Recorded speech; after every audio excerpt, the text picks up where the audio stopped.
Born with a body that grows too old too fast. I don't want Ori to lose his sense of happiness. The tragedy of aging disease. She lost her speech, then woke up with another woman's voice. You sound exactly like you're from England. The bizarre mystery of foreign accent syndrome. I'm a Hoosier. I was born in Indiana. A shocking condition I've seen legs that are upwards of 400 pounds. that can strike you at any time, and the one place in America that has an answer. And a split second between life and death. The boy who was beheaded and lived. His head could easily be lifted right up, off, or forward, or back. The most incredible species on the planet is human.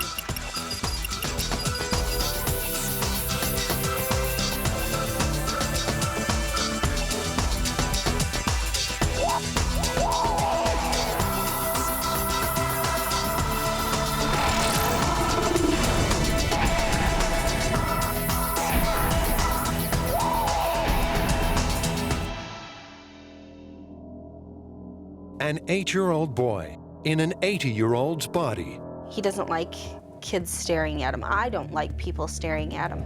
A disease so rare, there are just 40 known cases in the world.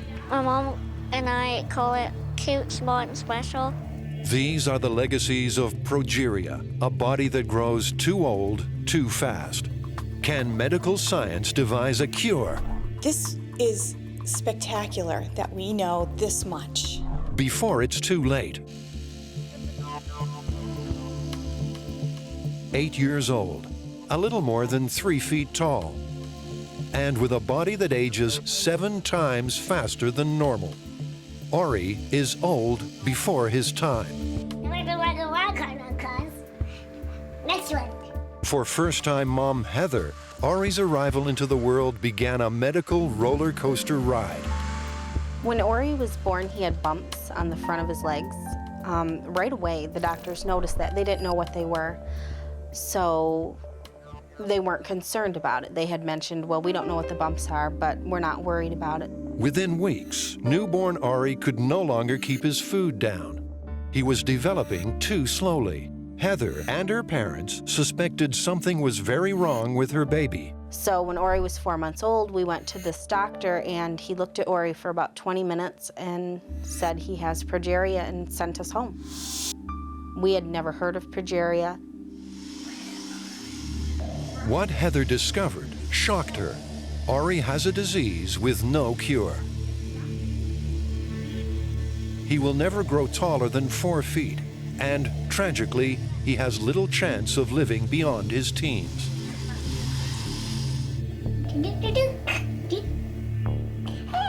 Progeria is the cruel legacy of a genetic mutation.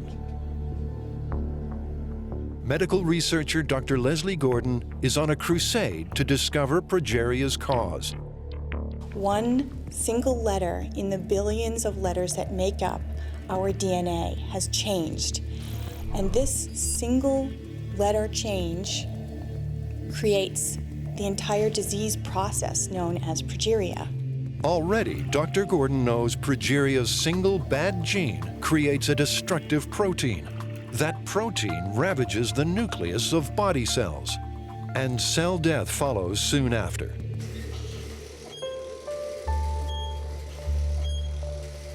With typical progeria, children like Ori develop the vein and artery diseases of the elderly while they're still infants. All of these children die of premature cardiovascular disease, heart attacks and strokes, at an average age of 13 years. Ori has already had several minor strokes. His first came at 4 years of age. He was walking along, said he felt sleepy, his hand felt sleepy, and then his leg, and then he just collapsed on the floor.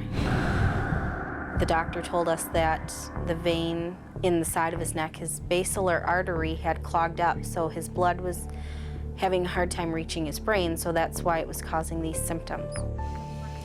Progeria children lose their hair, their teeth become misshapen, and their skin tightens so much it restricts their breathing. But medical science is on the brink of some inspired breakthroughs.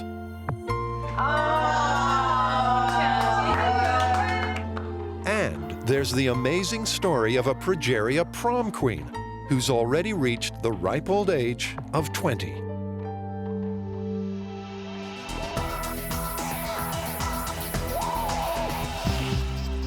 From this moment until you hear the end of this sentence, the world will witness 15 new lives being born.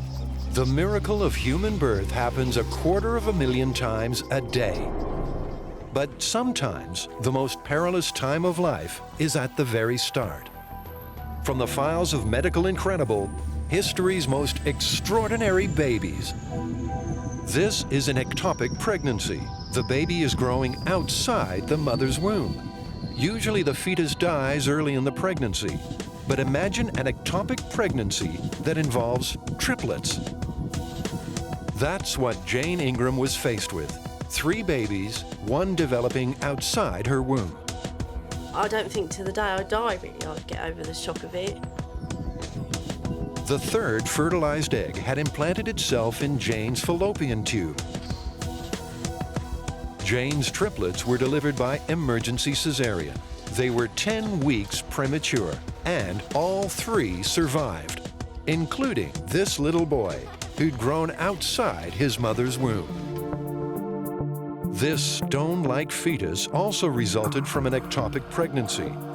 Conceived in the 1800s, it remained inside the mother's abdomen for several years. 1 in every 50 to 80,000 pregnancies results in conjoined twins. There are 20 sets born in the United States each year, but only 4 to 5 survive beyond infancy. And at 43 years of age, Reba and Laurie Chappelle are the world's oldest living female conjoined twins. They're craniopagus twins, joined at the head. They also share 30% of their brain. I'm not a quiet person. I'm very out there. I am more like the introvert. History has recorded just 2 sets of conjoined triplets. They survived only a few hours.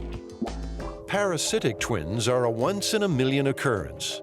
One twin literally feeds off the other. Indian-born Lalu shared a bloodstream with his twin. But Lalu's other half had no brain or functioning organs. And what he had was a couple of legs essentially sticking out of the side of him. Sometimes the parasitic twin develops inside its sibling. It's called fetus in fetu. But it is indeed a fetus. A fetus in fetu is a rare congenital anomaly where a twin becomes entrapped or encapsulated within the abdomen of the host twin. It's only happened 76 times in 200 years, and it happened to the Kleinmans. When we saw the photos of Waylon's fetus, it was amazing just how human-like it looked compared to others.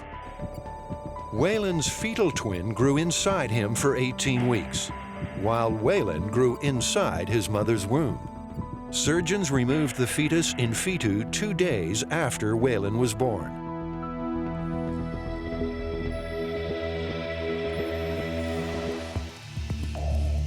There are just a handful of known cases in the world, but when a child is born with a genetic disorder known as progeria, the results are tragic.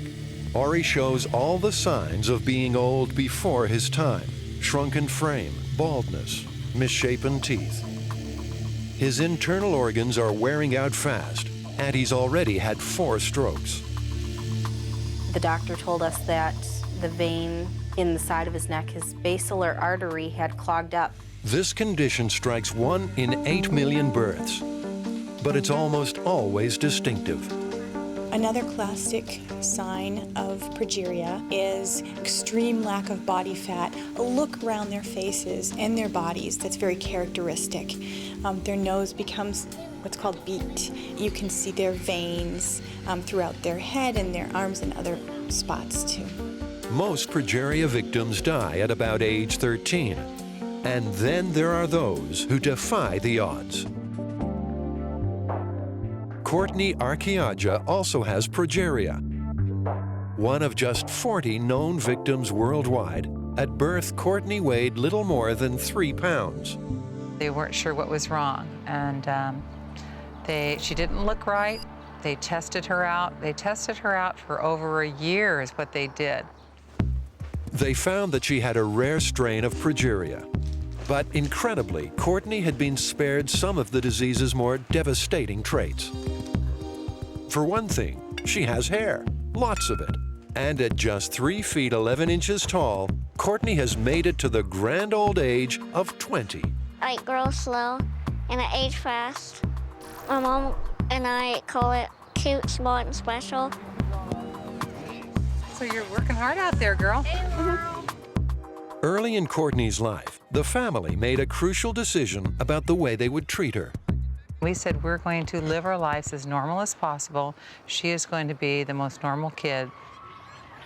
My body is older than other people, like 20-year-old or like taller and stuff, so I'm just different and I just live life to its fullest. That's because you're a big 6th grader. For Courtney, life was to become fuller than she or her family could ever have dreamed.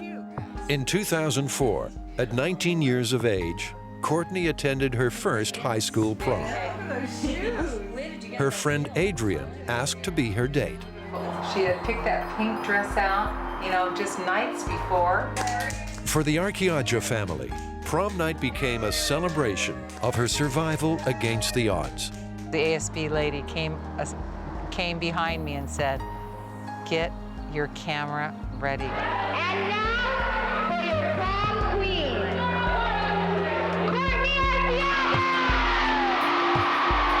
Courtney Archiaja was crowned 2004 Bonita Vista High prom queen.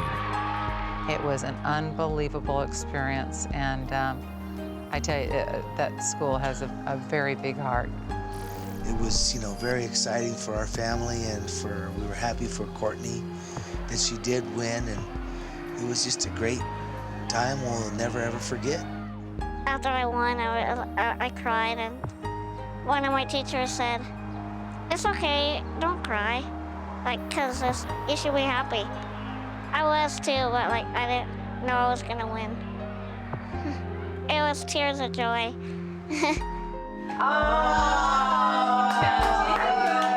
Courtney might inhabit a body that's accelerating towards premature old age. But she's been dealt one lucky break.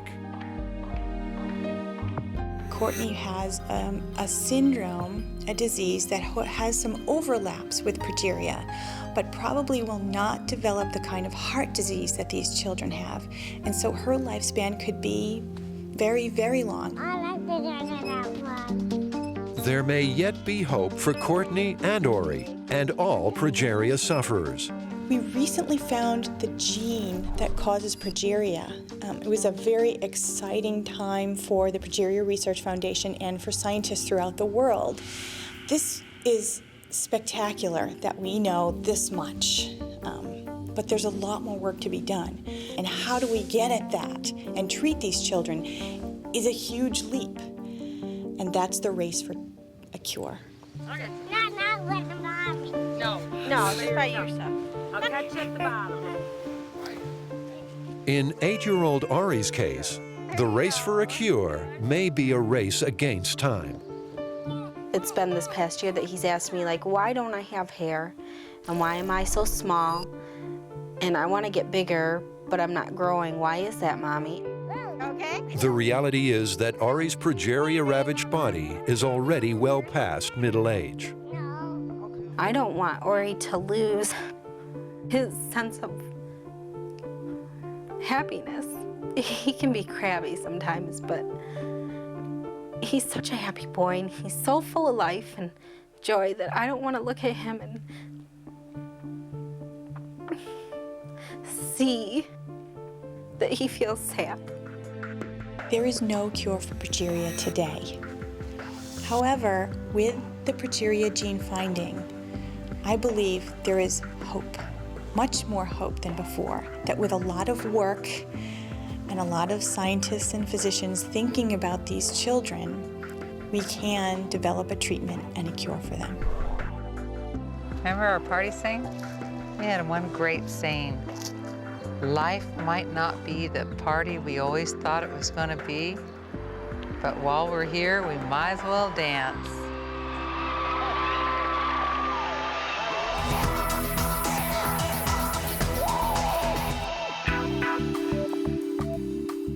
Tiffany Roberts-Noel is a medical mystery. There'll be a champagne press preview from 6 to 7. Indiana born and bred, Tiffany had a successful career as a Ford model. We've got a great event coming up that JR... 5 years ago, she was making a start as a radio announcer. But one day, she woke up sounding like this. They looked at me like I was crazy, like I had lost my marbles or something. Inexplicably, Tiffany's voice had changed. She was suddenly afflicted with an English accent. I got extremely weary and frustrated of people constantly, over the 5 years, asking me where I was from in England. Hello, Donna. Yes, This isn't an act. Tiffany has never been to England. She has no English relatives. What do you think? Tiffany's voice change was the result of a debilitating stroke. I was hospitalized, of course, because I had paralysis on the right side, and I lost my ability to speak for a while. I sounded like a very odd Forrest Gump. When her speech returned, she went from sounding like this They've been traveling from Fort Myers to Orlando to Tampa. to this. I had to become one believable human being. Gone was Tiffany's Indiana lilt. Instead, she spoke like a true Londoner. Victims of stroke will often be left with slurred speech. But even Tiffany's neurologist couldn't explain a condition as bizarre as this. He says, why are you faking that Brit dialect? He knew me from before. And I said, I'm not faking any dialect. Well, why are you speaking that way? I said, well, you're the doctor. Why am I speaking this way? Tiffany feared she was losing her mind. Friendships fractured as people doubted her. When I heard her speak with the new voice, I didn't recognize her. Donna Schlemmer was one friend who stuck by Tiffany as she searched for clues to her mysterious affliction. She went into depression. She stayed in her house. She would go only to the grocery if necessary. After 4 reclusive years, Tiffany had a breakthrough. A friend emailed her an article about a condition called foreign accent syndrome. The symptoms matched hers completely. I actually sat at my computer for almost 2 hours sobbing. Because finally,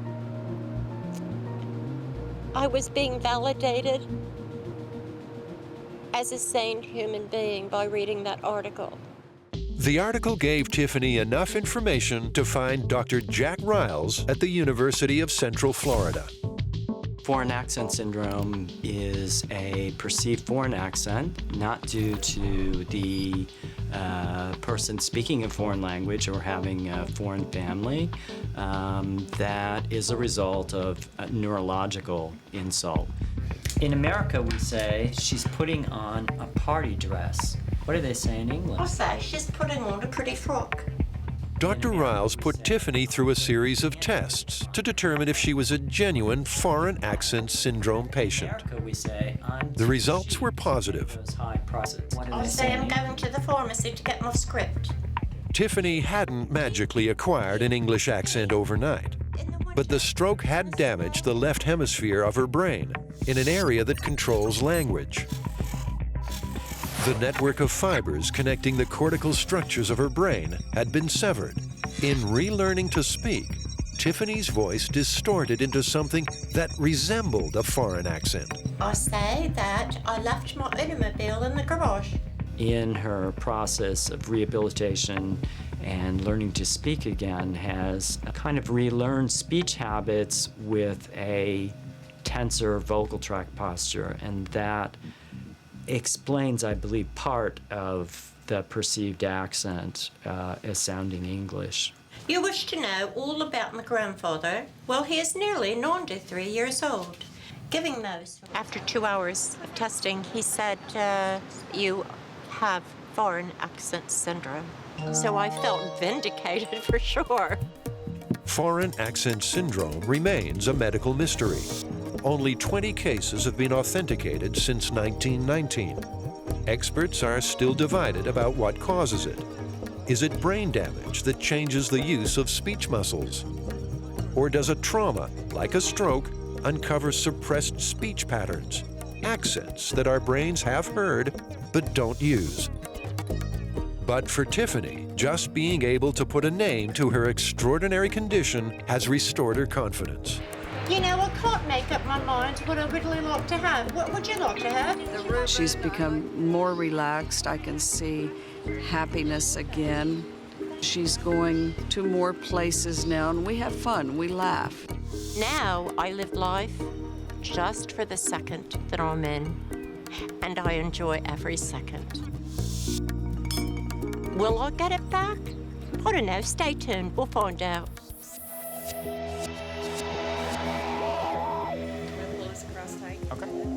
Plumbing the depths of the inner human is harder than it looks. For years, we've been able to see into the human body, but the view is limited to bones and large organs. But unlikely as it seems, circus feats have inspired cutting-edge medical technology. A great feat. It was led by some of the important sword swallowers in the world, but they developed the premise by which you could take a rigid instrument and drive it down the esophagus. First came the endoscope, a long, flexible tube that gives a clear view all the way to the stomach. But the endoscope can't go any further.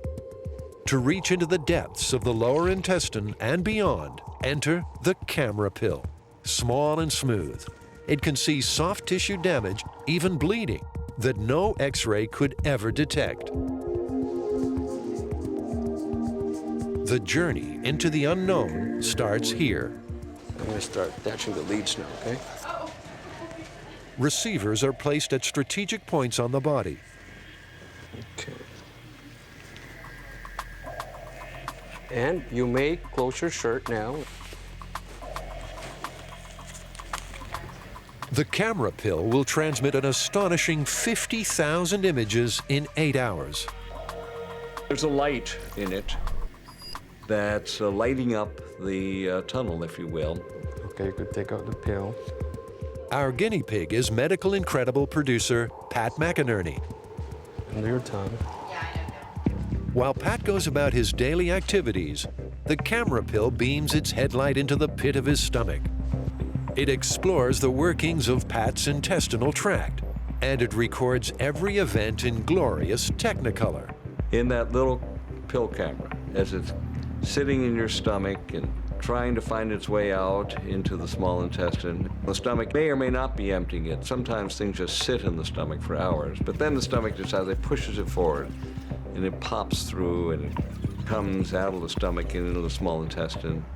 A little pad thai, and it's on its way.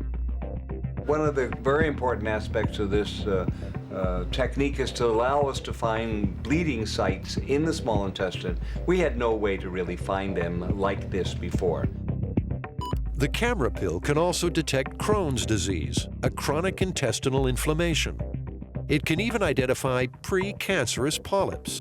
There are times when it's actually a life-saving procedure. And the future for gut exploration is even more exciting. One day, camera pills may come equipped with laser cutters. Intestinal bleeding sites could be cauterized instantly. You turn around and say, well, that looks like a funny-looking polyp. Let's take a little closer look at that. You'd look at the microscopic appearance, you'd say, that's a precancerous thing. I'm going to destroy that sucker right now. You'd drop the thing down and you'd have a laser beam go out and shoot it and be gone. Best of all, the camera pill leaves no damage and disappears without a trace. Once the battery runs out, the camera continues through the system to the light at the end of the tunnel.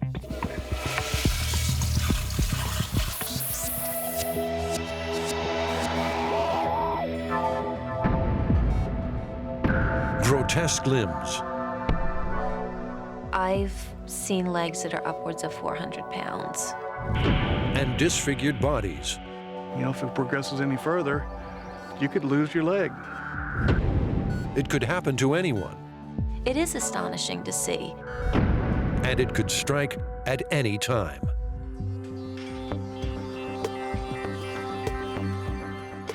Michael Gribben was like any of the 55 million Americans who face a daily challenge of keeping their weight down.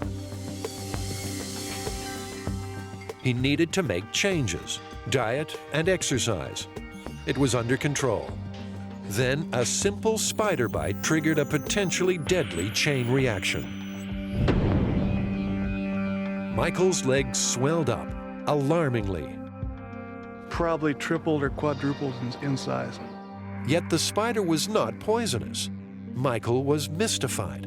Within the next year, since I had had a spider bite, my leg just progressed, and the rest of the leg kind of followed suit and just kind of kept getting bigger and bigger. That year, his left leg grew to a mammoth 250 pounds. I realized that the rest of me wasn't getting bigger. I've always been a big guy, but something wasn't right. The cause of Michael's nightmare wasn't the spider at all. It was a condition that can strike anyone, called lymphedema. Lymphedema can be astonishingly severe. I've seen legs that are upwards of 400 pounds. Think of your body as a water recycling plant. Fluid is constantly being pumped through, removing wastes as it goes. Lymphedema is what happens when its waste drainage system shuts down. A blocked lymphatic system means waste fluids can't escape. The affected area will slowly fill, just like a blocked drain. It's like a small town with a little sewage system that suddenly becomes a huge city. It's insufficient. It doesn't work anymore. Most alarming of all, an attack of lymphedema can be triggered by just about anything. Obesity, surgery, puberty. Even a small bump or bite can start the lymphatic avalanche. I thought I was going to die or something like that. Oh my gosh, you know, what's lymphedema? And he says, well, it's something is treatable, but he says it's just something pretty serious. If left untreated, Michael would have lost his leg. But he heard about the one place in the United States that specializes in extreme cases like his. It's in Olympia, Washington, and it was Michael's last hope.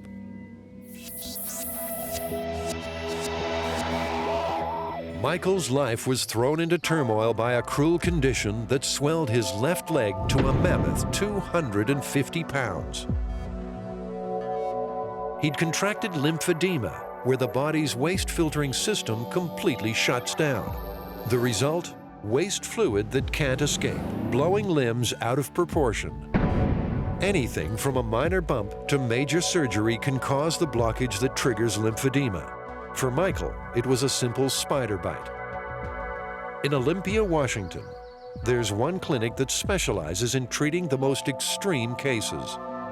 But by the time he got there, Michael's left leg was the size of 2 small men. It was more than his therapist could cope with. I heard her calling and she said, help, help, you know, and so I go into the room and his leg was pulling him off the bed. And, you know, how do you stop a 250-pound leg from falling off a bed? It was pulling his entire body off of the bed. If left untreated, a limb with lymphedema will eventually die. And at worst, so will the patient. As somebody gains weight, there's more and more tissue. More tissue makes more garbage. Scar tissue upon scar tissue leaves limbs shockingly disfigured. Ultimately, elephantitis. So called because it leaves skin thick and tough like an elephant's hide. The only way to kickstart the lymph system is massage and compression bandaging.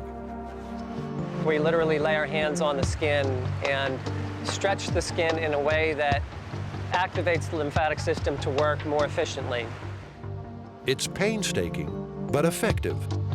The purpose of this element of therapy is to take the fluid from the swollen area, swollen body part, and reintroduce it into the central blood circulation at the neck. We use compression bandages to soften any fibrotic tissue, to move the fluid up toward the trunk, and to prevent the limb from refilling. The results for Michael have been slow, but dramatic. It's hard to believe that before I started my treatment, my leg was wider than this tree trunk. It's almost kind of hard to imagine. Michael shed enormous amounts of the trapped fluid as urine. It's pretty amazing that one of my best nights, I lost 5.5 liters of lymphatic fluid. That's 1.5 gallons of fluid in a single night. It was great. I mean, I basically, 136 pounds, I lost a small person. For Michael, lymphedema is a life sentence. Once disturbed, the lymphatic system can erupt again at any time.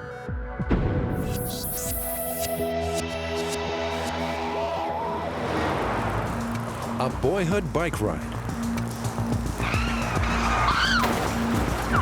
becomes every mother's nightmare.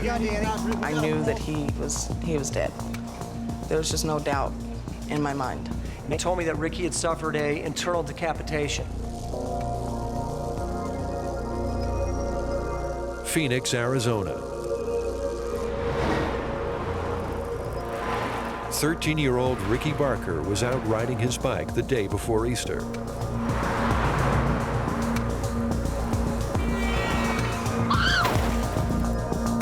Ricky rode head-on into an oncoming car. With horrific head injuries, Ricky lay on the roadside, dying.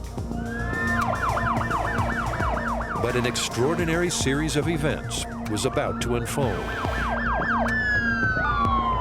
A paramedic team from the Phoenix Fire Department raced to the scene. The information we were getting on our computer was saying that it was a pretty severe accident involving a young child. When the team arrived, it was obvious Ricky had a broken leg. That wasn't the worst news. His lips and face looked blue, a disastrous sign. Paramedics knew he wasn't getting enough air. Got numerous abrasions on his back, obvious deformity to the back of his neck, to the base of his skull. Okay? And Danny told me at that time that he felt that Ricky had a very unstable neck. It just didn't feel right. So at that time, I told Danny, I said, hold his head, do not let go of his head. Easy, don't slide it, Danny. I got a good answer. Paramedics had taken just 2 minutes to get to the scene of the accident.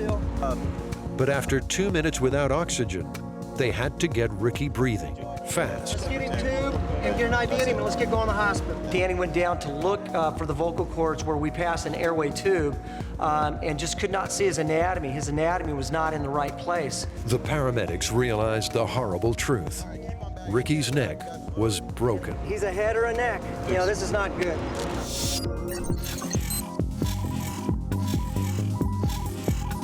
The force of the impact had thrown Ricky's head to one side so forcefully, his skull had actually separated from his body.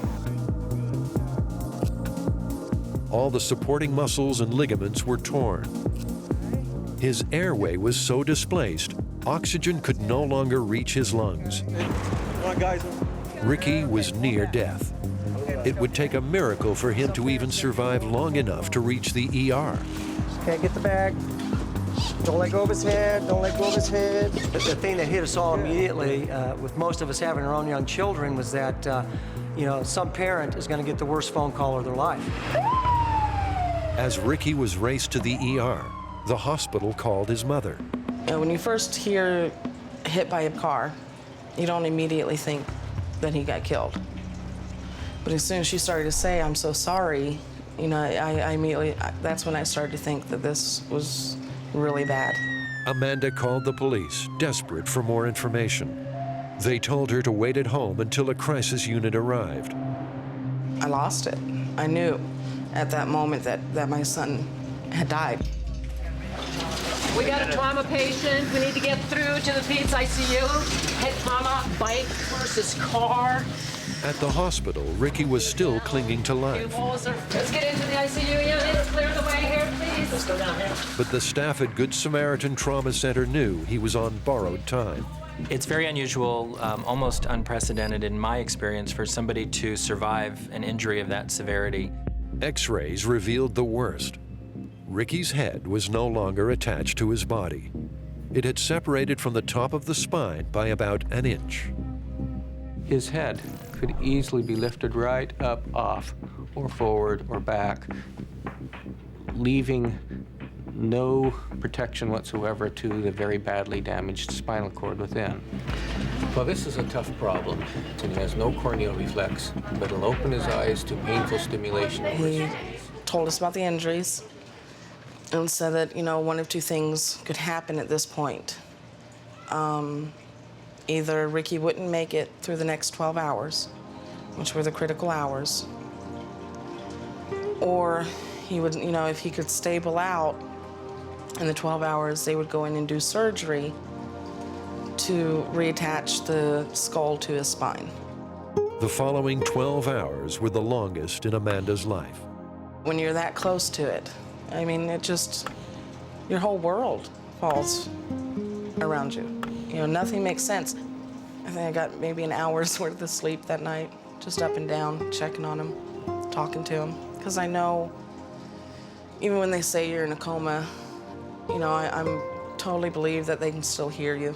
You know, I just kept telling him that it's going to be okay. You know, it's just going to be okay. We'll take care of this. It's sort of like, you know, there's a glass there, and you're just looking in at this point. But when you're that close to it, I mean, it just, your whole world falls around you. You know, nothing makes sense. Even though Ricky was on life support, his brain remained active. If one touched him with a pin over the face and forehead, he could open his eyes.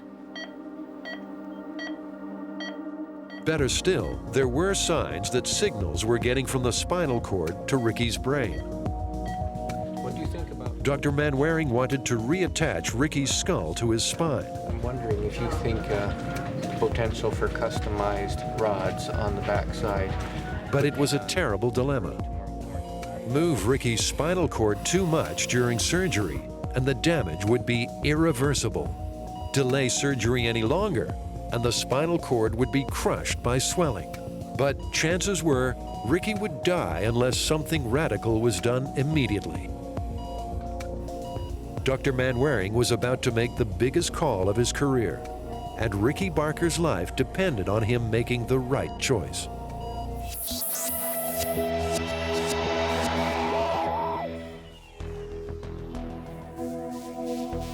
Humans do the most incredible things when they're asleep. In an average lifetime, 27 years will be spent unconscious. But while the body rests, the brain is often at its most bizarre. 70 million Americans suffer sleep disorders, but none is as incredible as this one. In Ontario, Canada, in 1992, a man left his house while asleep and drove to his in-laws' house without waking up. What followed was an astonishing tragedy.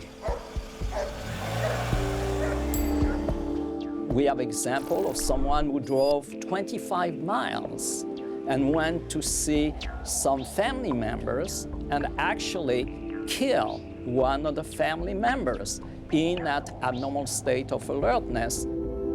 A jury acquitted him of murder because he was sleepwalking and therefore unaware of his actions. In England, Paul has been having sex with his partner without knowing it. When you're involved in a physical state with someone at that moment that you wake up, you really don't know what's going on or why it's going on or what's happening to you. There is a fear factor, and for a long time when I was being woken up there was panic attacks. They have an abnormal state of consciousness. They are in between wake and sleep. Very few people remember what happened during their sleep. In Australia, an even more extreme case of sleep sex. A woman would leave her house, seek out men and have sex with them before returning home to her bed. And she slept through every encounter. Her doctor reported the incredible case to the International Sleep Disorder Conference in Sydney. Sleep stalkers remember nothing of their activities. It often goes undiagnosed until it's too late. The first patient that we saw had abnormal behavior of this type for 15 years, had injured his wife on a regular basis. Nobody mentioned it till he tried to strangle his wife, trying to have sexual intercourse in the same time.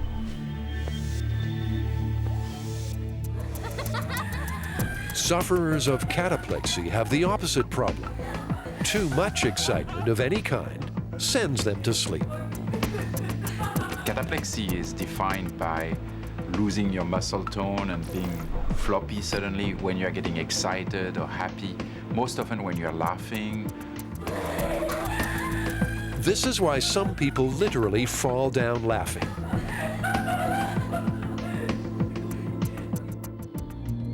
Christina suffers from narcolepsy.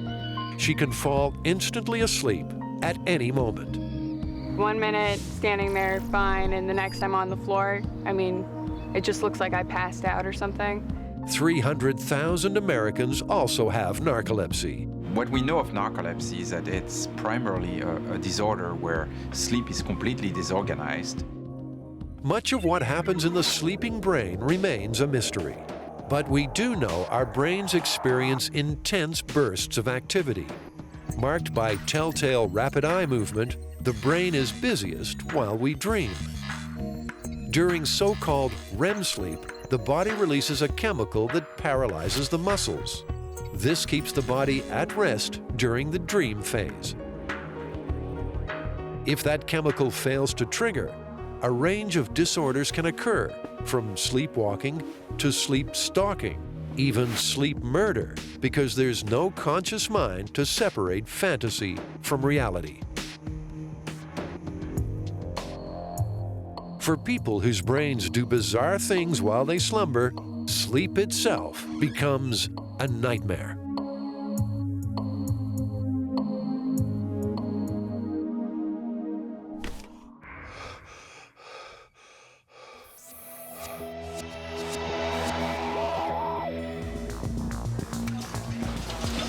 We got a trauma patient. We need to get through to the Pete's ICU.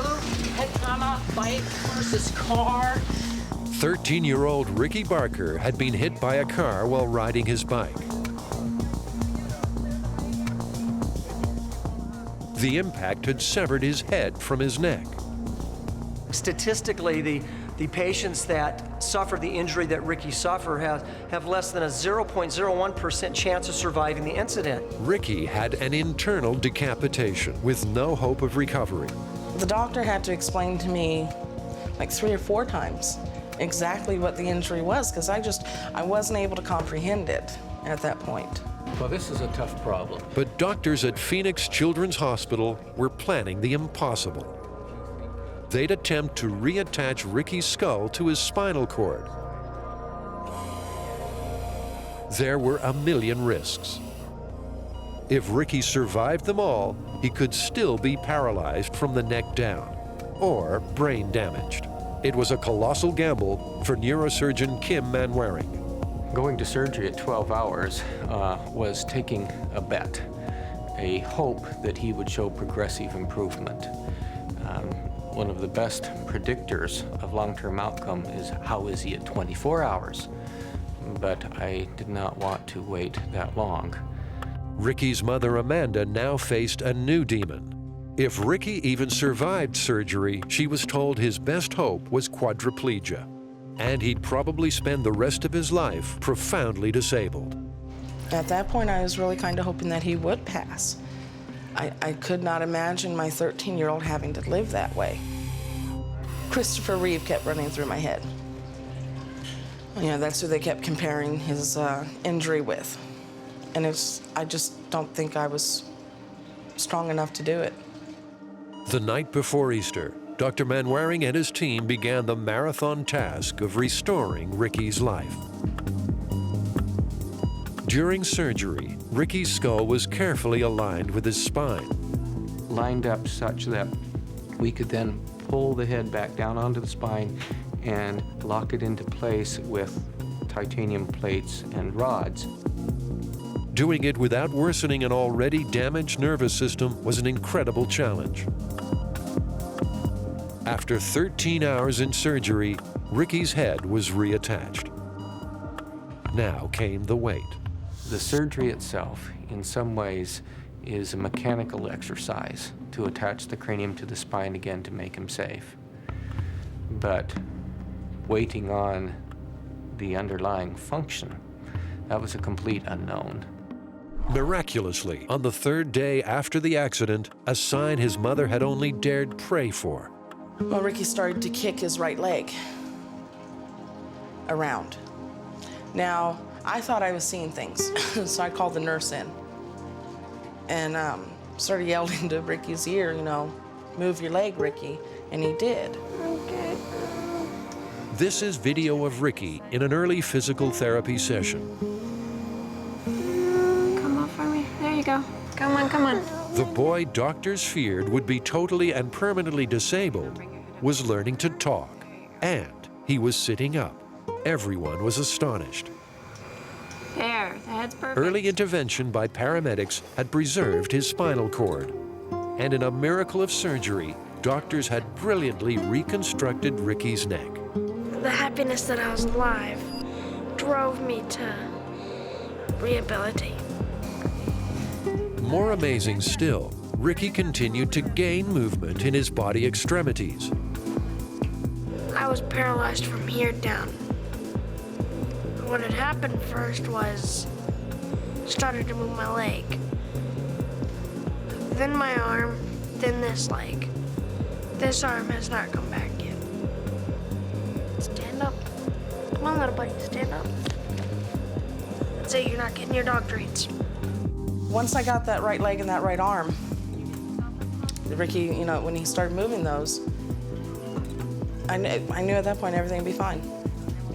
You know, I wasn't worried anymore. It was going to be okay. Okay, he was, but Ricky still faced a long haul. His life was saved, but would he ever walk again? We had our off days and we had our on days. There were some days that Ricky didn't want to do anything. He was just tired and he didn't want to do it. Now you're showing off. But setbacks were temporary. Ricky exceeded everyone's expectations. Just months after suffering an horrific internal decapitation, he took his first steps.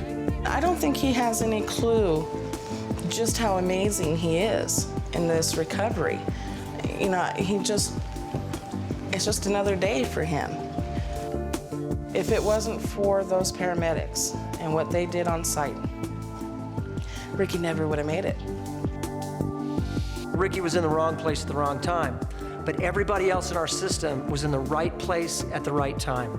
We had a 2-minute response time, which in that part of town, at that time of the day, that's unheard of. Ricky taught me a lesson, and that is, we are just not smart enough to draw the line in cement and say, there is no potential here. Me and him are always gonna have a connection. It's metal and it's in my head. Ricky's recovery was amazing. He was back at school just 4 months after the accident. He doesn't want to be the miracle boy, but he is. All right, I need a volunteer. All right, Richard, come on up.